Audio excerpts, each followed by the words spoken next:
Мэр столицы Исландии Йон-Гнар возмущен, что его прогрессивный город все еще остается побратимом столицы России, где принимают законы с целью ограничить пропаганду гомосексуализма. Правда, решение о разрыве побратимских отношений в Рейкьявике обещают принимать, конфискируясь с МИДом Исландии.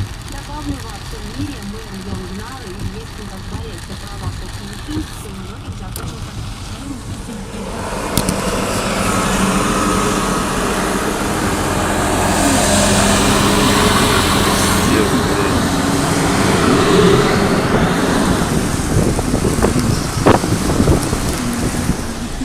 Вот куда все деньги-то уходят, сквозь воду вообще все это.